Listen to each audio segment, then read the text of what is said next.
Welcome to a very special edition of The Piano Men with Stanley Carr. We have a very special treat for you this evening. Our very special guest on the show tonight is legendary pianist, songwriter, and radio personality Jim Brickman.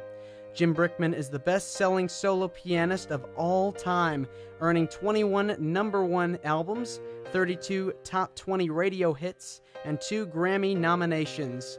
His first album release was 1995's No Words, and he's gone on to sell 8 million albums worldwide. His star-studded vocal collaborations have crossed genres to feature luminaries like Martina McBride, Michael Bolton, Donny Osmond, Kenny Rogers, Olivia Newton-John, Johnny Mathis, and Kenny Loggins, amongst many others. He has also written 3 best-selling books, starred in multiple PBS television concert specials, and is in the 22nd season of hosting the popular syndicated radio show, The Jim Brickman Show. Brickman also has a new Christmas album coming out this Friday, October 25th, called A Christmas Celebration, and his upcoming tour will make stops in Chattanooga, Knoxville, and Huntsville, Alabama. It is a pleasure to welcome as my guest on the phone, Mr. Jim Brickman. Jim, how are you tonight? Doing well. How are you, Stanley? Good. Glad you could join us tonight. We've got a very, very special show and got lots to talk about here. First question, tell me a little bit about your upbringing. Where did you grow up? I grew up in Cleveland, Ohio. Kind of middle-class suburb of Cleveland, Shaker Heights, Ohio. And I started playing when I was about 5 years old, though I don't come from a musical family at all. But I just was drawn to the piano, and it was something that I just loved from the very beginning. My parents didn't make me take lessons. They didn't encourage me to follow a musical path, but I just found it was an amazing way to express myself. How did you happen to become a pianist? Well, I don't think you become anything. I think you just travel down the road that where your passions take you, and then you arrive at kind of the culmination of all of those experiences. And so,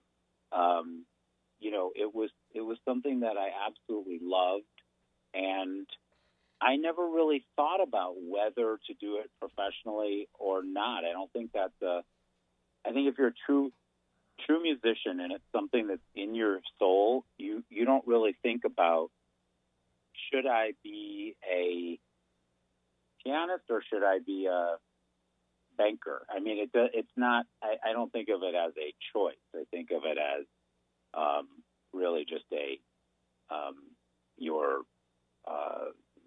your passion leads you to your destiny. Who are some of your earliest influences as a musician?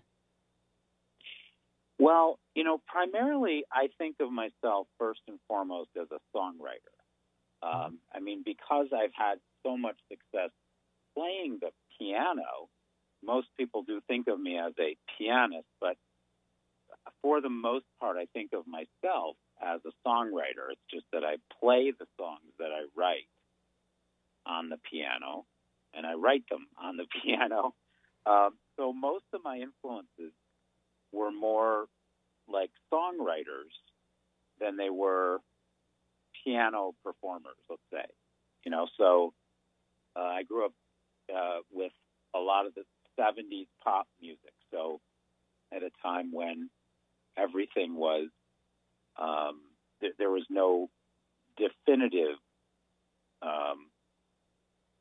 top 40 was a little bit of everything. I mean, you had,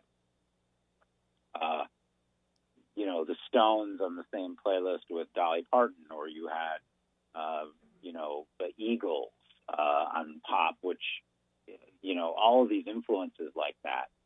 Pop songwriters, Carole King, Burt Bacharach, Simon and Garfunkel, the Beatles. These are all influences of mine, but really songwriters are my influences: Carly Simon, Joni Mitchell, Kenny Loggins. I mean, all of these people that I grew up listening to. I listen to songwriters. Do you remember some of the first CDs or cassettes that you remember listening to and going, "Wow, this is really cool. I really want to do this because I love what these people are doing." Yeah, I mean, I was a big fan of. I loved radio because it was, for the same reason I think that radio is and was so popular, is because it was a variety.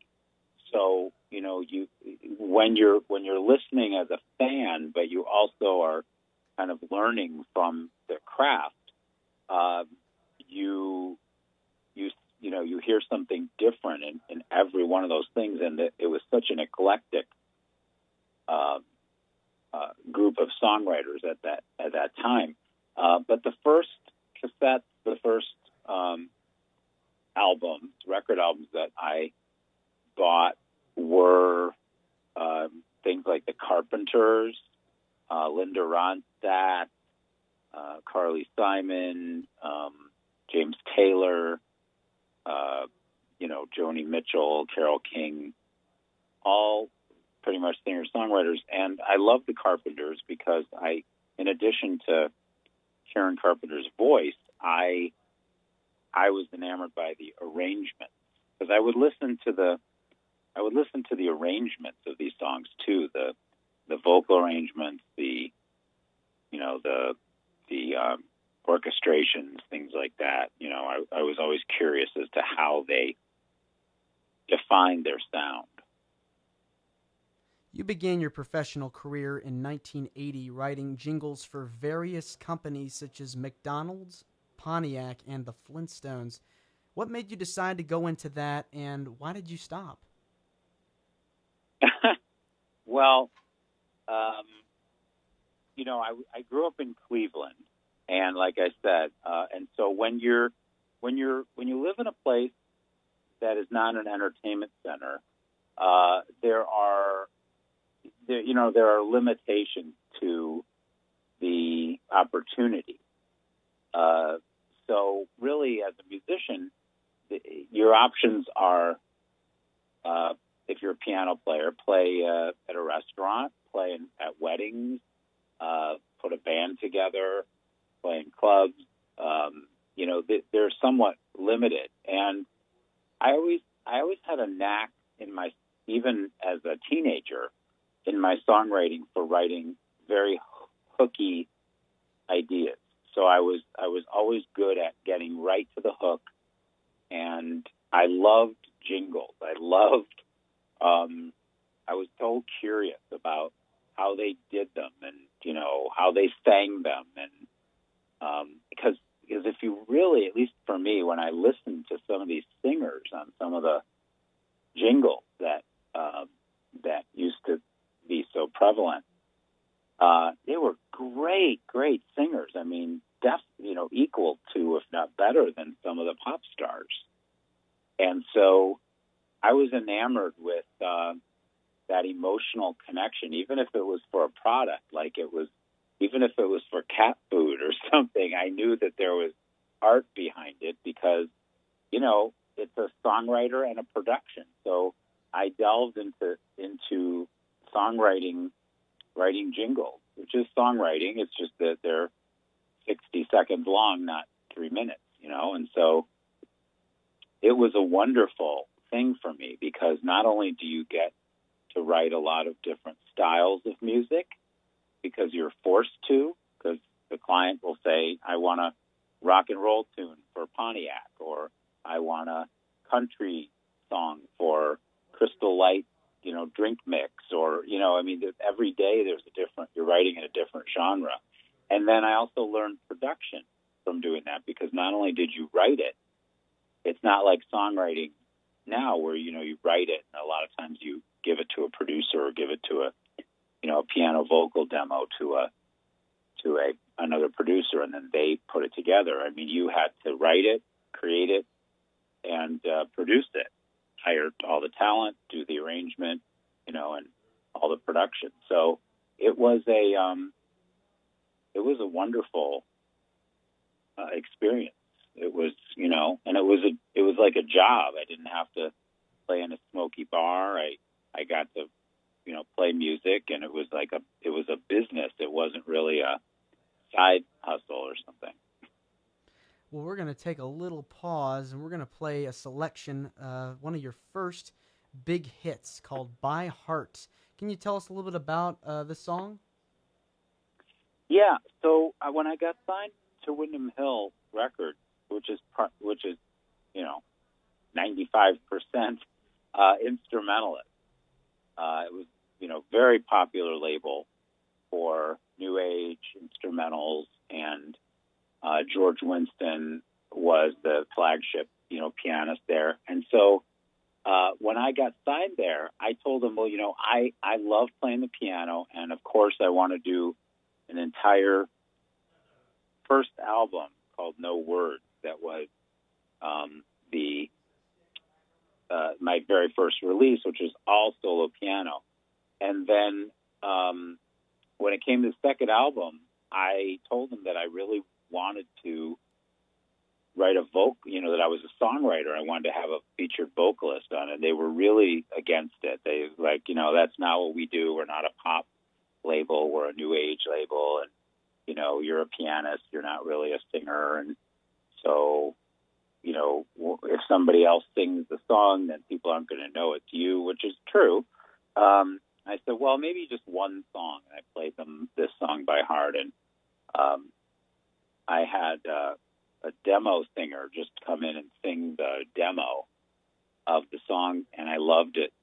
I loved her performance so much that I decided to just use the demo as the final because she sounded so great, and that's where the origin of the song came from. We're going to go ahead and play By Heart. More with Jim Brickman after this. Absolutely beautiful. Absolutely beautiful stuff. We're tuned back in here to the Piano Men with Stanley Carr, and speaking with Jim Brickman tonight on his career and his upcoming release, A Christmas Celebration, that hits stores this Friday. And you were talking to us earlier about your signing with Windham Hill Records, and your album No Words is celebrating its 25th anniversary this year. And the following year, after the song was released, you got your first hit on radio with By Heart on the AC Adult Contemporary charts. What did it feel like getting your first top 20 hit on radio? I mean, it was really incredible, primarily because I didn't really set out to be a recording artist per se. I mean, I certainly didn't expect to be on charts of a lot of the stations that I was listening to among all the songwriters and artists that I had heard, my whole growing up life. I was somewhat used to hearing my jingles on the radio and TV, so that kind of thing was, for years I had heard my commercials on the radio. So, that experience wasn't different, but what was different was when it would get on Casey Kasem's chart or it would start playing in different cities around the country that weren't my hometown. That's always a little bit surreal, to be in like Phoenix, Arizona and hear the song on the radio or something. That's where you start to think, is this going to be something, or how, is this what it's going to be like, or, it's just surreal. Tell me a little bit about your feelings on what goes into writing original songs compared to arranging ones that have been written by others. Well, I've never been that much of a fan of arranging other songs. I mean, I'm good at it, and of course once you establish a style, then when people hear me play something like, Somewhere Over the Rainbow, they hear my style in it. But I think it's because of for the first really, I don't know, 15 albums, I tried to make it that I wrote or co-wrote every song on the album, because there's a very big distinction between being a songwriter, pianist, and being a pianist and interpreter. So they both have style. Everybody has their own voice, so to speak. But when you're a songwriter, the approach, as you're asking about the difference, as a songwriter, you're crafting something out of it comes from you. It's not something that's on a piece of paper that you are interpreting or arranging. You're creating it from nothing.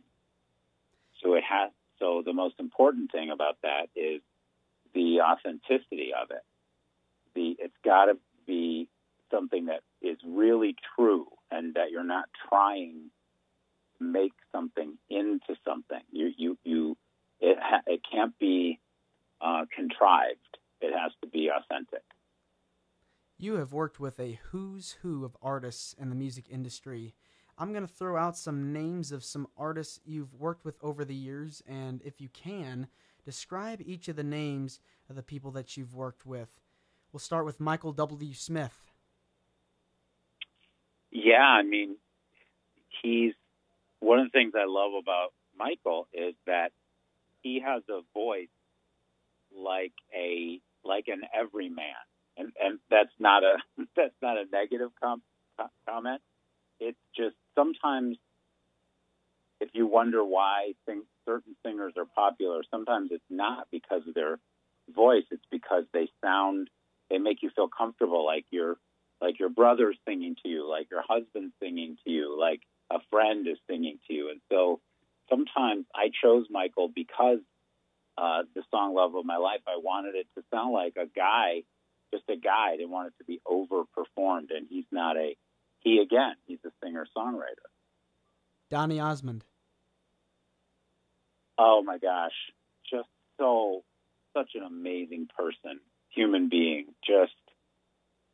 He was my guest on tour for 2 years at Christmas, which I always found surreal as well, because I was the headliner and he was the guest, which was weird.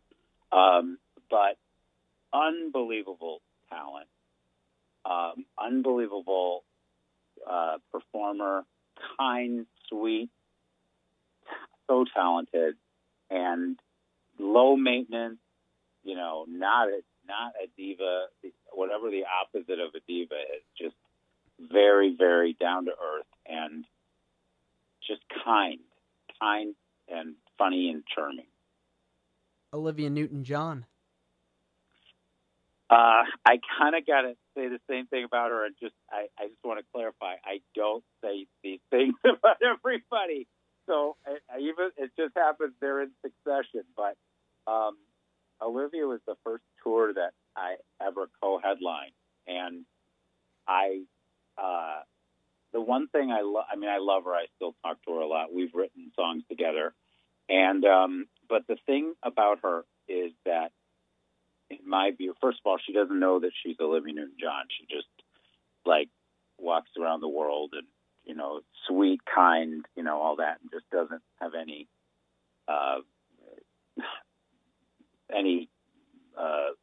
about her that is pretentious.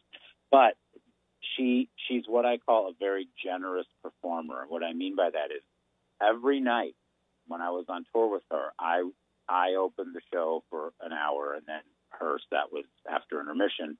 And but she would watch my set from the side of the stage. Like when I was performing at the piano, I could see her watching the show. Sometimes she'd have curlers on or whatever, getting ready for the show. Mm-hmm. But that's so rare. Most performers are very into their own thing. They hide in the dressing room, or they're focusing on themselves. And she she would say, that was a really interesting choice. I thought that was so funny, or you played that beautifully, or something. I mean, I didn't ask her to watch. She just,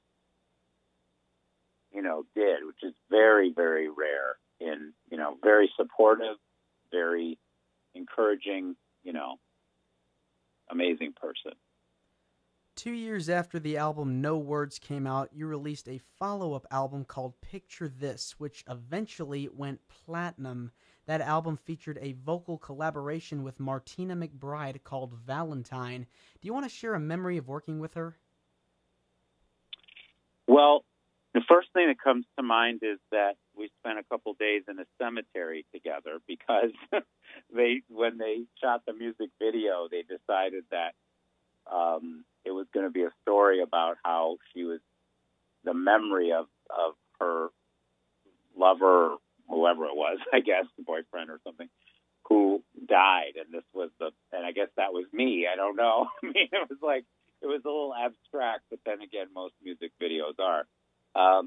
And she, such an amazing voice coming out of such a little person. And she had never really sung a song like that song before. She's so known for these just amazing, powerful vocals that just soar. And so a song like Valentine is a very, delicate type of song. I mean, it's powerful in its simplicity. And she, it was a very big thing for both of us. It crossed her over from country to adult contemporary, which wasn't really a thing then. I got a lot of the pop programmers saying, well, she's country, but I just think a singer is a singer. The fact that she chooses to sing country repertoire has nothing to do with, her voice. It has to do with the choice of material she sings. We're going to go ahead and play Valentine, more with Jim Brickman after this. Oh, that is just gorgeous, gorgeous, gorgeous. We're here with Jim Brickman here on the Piano Men, and man, why has romance played such a theme in your songs? Well, melody is romantic by nature. If you play a beautiful melody, or if you elicit emotion through music, romance is the inherent quality of a as an emotional connection. It's a primary feeling that that triggers when we hear something that feels good to us. You started the Jim Brickman radio show in 1997 and is currently syndicated all over the United States and across North America on over 80 adult contemporary radio stations. How did you become so fascinated with the medium, and how did you get your shows off the ground? Well, I'd always been interested in radio. I as I said earlier, I grew up, affixed to the Casey Kasem American Top 40. It was what taught me music, and I would just listen all the time. And in those days, it sounds like when you say that like it was 100 years ago, but in the 70s, it's like that's what we had, radio. Mm-hmm. Yep. So mm-hmm. there were choices, and so it was it's what we knew, and the variety of things that played on the radio just were fascinating to me. And so when I was in high school, I entered a radio contest for the best band in Cleveland, and along with my friend Ann Cochran, who is still with me, my female vocalist who tours with me, and she and I had a band in high school. And so she and I recorded a song in my living room, and we sent it in to the radio station, and we won the talent competition for the best band in Cleveland. And so immediately, I was 15 years old, she was 17, and we won. It wasn't like a kids competition. It was I don't think think they expected kids to win, but we did. And so we immediately from high school got thrown into this kind of radio. We were interviewed on radio and on TV, and so I immediately was catapulted into this world that I was just fascinated by. So I made friends with a lot of the DJs. I hung around. They let me hang around there and, you know, make tape dubs and copies of things. And so I'd always been fascinated with radio. And so I'm as interested in that at the time as I was in music. You've also done 5 concert specials on the public broadcasting service PBS on television. Can you tell us the process of how these shows are put together? You know, it's a very it's a very big undertaking. But at a certain point, when you tour a lot, and I've toured for so many years, you want to be able to capture that for people who don't get a chance to see you in concert. It's also a great way to have people connect the person and the personality with the performer.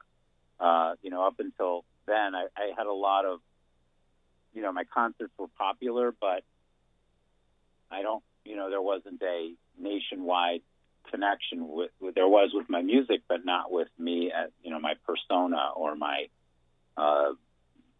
most people didn't know what I looked like. And a lot of people thought that the Valentine was a Martina McBride song because, of course, she's singing it. So PBS is a great way to showcase. And, we pitched a couple different ideas, and I called a couple people to try to get some favors for people to perform on the show with me. And PBS, saw that lineup of me and Olivia Newton-John, Dave Koz, and Donny Osmond, and so they went forward with the production of it. As I mentioned at the top of the show, you have a new Christmas album coming out this Friday entitled A Christmas Celebration. What can you tell me about this release? Well, this year's tour is also called A Christmas Celebration, and so much of the time when people come to see the show, they want to take home something that is representative of the show, or a lot of songs that are in the show. And I haven't had a lot of albums that it's not a live album, but that represented what the live show experience was like. And so this features a lot of the songs that I am going to be doing in our holiday tour this coming year. It also features a couple of vocals by yours truly, which is not something that I had done that much in the past. I sing quite a bit in concert, but I don't sing. Had a couple of songs that I've sung on my own albums, but this was I'm starting to do a lot more singing. So it features a song that Kenny Rogers recorded of mine called That Silent Night, and I did a cover of The Gift that I'm singing both of those.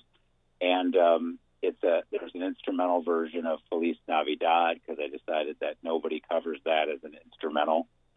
And, wouldn't that be cool? Mm-hmm. And so I did that.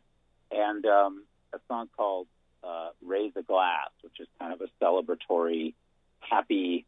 I wanted the whole album to just be happy. No doubt. And also, you've written some books in addition to your music and broadcasting career. You're also a best-selling author. This is awesome. Tell me about the books you've written. Well, I get asked quite a bit about the variety of things that I do. And really the thing about the books is that they complement pretty much everything else. And so, meaning that at the core, my whole mission is to create emotional connection with people, entertain, calm, relax, romance, inspire. All of these things are reflected in everything I do. It's sort of like the hub, and all of these projects are like the spoke of the hub. They all really are of the same point of view. And so the books are largely about trying to calm your life down a little bit. Mm-hmm. And the first two, Simple Things and Love Notes, are really about calming your life down a little bit. Soothe is the next in the series, and that is really one about what a hard time I had being calm, because ironically, as mellow and as beautiful as a lot of my songs seem to be, inside I'm sort of neurotic, and so I mean, a lot of times people, they imagine that I would be very mellow and everything because that's how the music is, mm-hmm. And so it's a book about how does somebody who's really neurotic soothe themselves, mm-hmm. and who's known for soothing other people that can't soothe himself. Well, one of the titles of your books is actually the same name of a song that we're going to transition and segue into. It's called Simple Things. Can you tell us about how this song was written and who sings on this record? Yeah, Simple Things is one of my favorite songs. I wrote it with Beth Nielsen Chapman and Daryl Brown, who are such amazing writers. I mean, Beth is just incomparable. But Beth had just come out of a cancer scare. She wasn't writing for like 8 months, and she had had chemo, and she had just come out of chemo and wanted to start writing again. And I said, I want to write something about how so many times we take the things that are right in front of us for granted. We're always looking beyond what's right in front of us for the next thing and the bigger thing and the better thing, and that really, when it comes down to it, most of the things that make us happy don't really cost us anything. They're not material things. They're experiences and they're the world around us. And so the song Simple Things is about appreciating the things that are right in front of us in life. And I believe there's also a holiday remix of this song as well, too, right? Yes, there's. I'm very big on that because so many of my songs lend themselves to family, love, gathering, celebration, and so sometimes they make good Christmas lyric versions. Well, we're going to go ahead and play this selection on our show. You're listening to the Piano Men. Here's Simple Things with Jim Brickman. Gorgeous. Just fantastic. Fantastic song. You're tuned in to the Piano Men with Stanley Carr, and we're speaking with Jim Brickman on the phone this evening. What is the most fun thing about being on the road? Well, performing is the highlight of my career most of the time, really. I prefer performing to being in the studio or even songwriting. As much as I love that, to me, the sharing a happy moment where people can escape and laugh and love and be entertained and create memories, to me is really my favorite thing. And if you do that with people that you love to be around, that helps as well. I mean, sometimes it takes a while to put the right kind of people together after, if you're going to live on the road with people, they have to be people that you like and want to be with, and, who, support you and who are great performers. And, it's a lot of work for anybody that decides to do it. And so you want it to be as great as it can be. Mr. Brickman, you have done so many things in your life, ranging from performing to doing radio shows to writing books. I didn't even bring this up earlier, but you've also written jingles and songs for Sesame Street and worked with the Walt Disney Company. What are your future plans? So, I love songwriting, of course, and I'm very interested in a lot of different styles of music. So right now, I just did two things that both scared me, which is how I decide whether I should do something. If it scares me, or if I'm afraid of doing it, I generally do it, because it's you have to have goals and you have to have things to look to. So the first thing I did was recorded a 25th anniversary album where I'm singing all of my hit songs, and it's the first time I've ever done that, and it was extremely challenging, but also very enlightening and satisfying. And so, because when the songwriter sings their own songs, no matter what they sound like per se, they're true to the way they were written originally, because they came from that person. They came from me. So I just finished that, and then I'm working right now on a bossa nova record. I've always loved bossa nova music, and so I'm working on that. And I have a young people's a foundation that I've been working with for young up-and-coming songwriters, and with a charity foundation that I've created that helps and encourages young musicians to become songwriters, recording artists, and kind of attempt to pass some wisdom down to the next generation of great talent. That actually leads me to my next question. What advice would you give to young musicians who are looking to break into the music business? Well, a couple things that I think are really important. One is, like I said earlier, you